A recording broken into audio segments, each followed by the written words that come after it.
Vous pensez que David Cronenberg est meilleur que la Heineken? Comme beaucoup, vous passez pour un blaireau dès que les gens se mettent à parler cinéma. Vous voulez briller en société? Alors cette émission est faite pour vous. En effet, vous n'êtes pas sans le savoir, à Cannes il y a des caméras de télévision un peu partout, comme celle du Plein de Ciné qui est en train de tourner juste là. Allons leur faire un petit coucou. Oh oui! Nous sommes à Cannes où le festival bat son plein. Au programme de l'émission du jour, un film événement, le marché du film et la croisette comme vous ne l'avez jamais vu. Quoi? Oh non, sérieusement, non, on est en train de travailler là, s'il vous plaît. Je viens de voir la caméra, Johan. T'avais pas vu la caméra? Johan, arrête. je viens de voir la caméra. On reprend, c'est bon. C'est bon, c'est pas toi qui bosses à Cannes. Nous sommes à Cannes où le festival du film bat son plein. Au programme de l'émission du jour, un film événement, le marché du film et la... Non les gars, arrêtez, sérieusement, on travaille là. Johan, c'est dingue, t'as pris un melon comme ça, c'est pas le problème du melon, Kevin, vous êtes chiant là. C'est bon, tends la main, t'es sur France 2, nous on galère. Mais tu m'as tendu la main quand j'en avais besoin, va faire ta petite émission pourrie sur la plage, mais... laisse les gens travailler quand même, c'est bon. Donc qui est-ce qui les signé tes mots d'école? Oh non, je joue pas avec ça, t'es jaloux parce que j'ai une carrière. T'as passé une carrière habillée comme un pingouin? Aujourd'hui, une spéciale.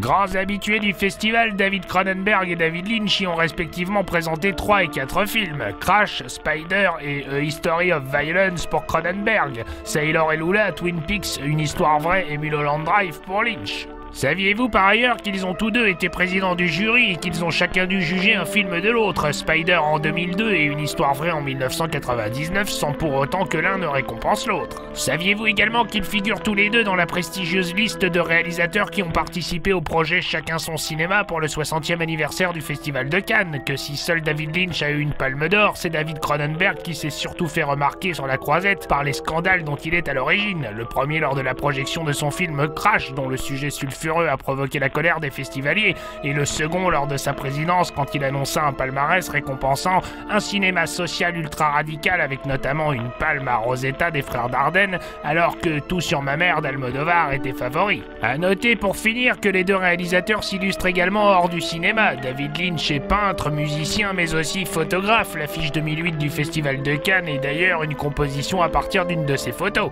Cronenberg, même s'il sait jouer de la guitare, s'est quant à lui illustré en tant qu'acteur, comme dans Cabal de Clive Barker en 1990, et dans l'opéra en mettant notamment en scène La Mouche au théâtre du Châtelet en 2008.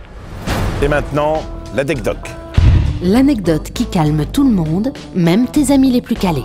David Cronenberg et David Lynch ont tous les deux été choisis pour réaliser un film de science-fiction, Le Retour du Jedi. Ils ont tous les deux décliné l'offre. David Cronenberg a réalisé Dead Zone et David Lynch Dune. Sachez par ailleurs que les deux réalisateurs ont participé à des masterclass Allociné. Merci qui? En effet, nous sommes à Cannes où le festival bat son plein. Au programme de cette émission, la montée des marches, le marché du film et la croisette comme vous ne l'avez jamais vu, sous la neige. Hey, c'est vous mon nouveau coach, monsieur? Vas-y ta gueule, tire ton paperboard là.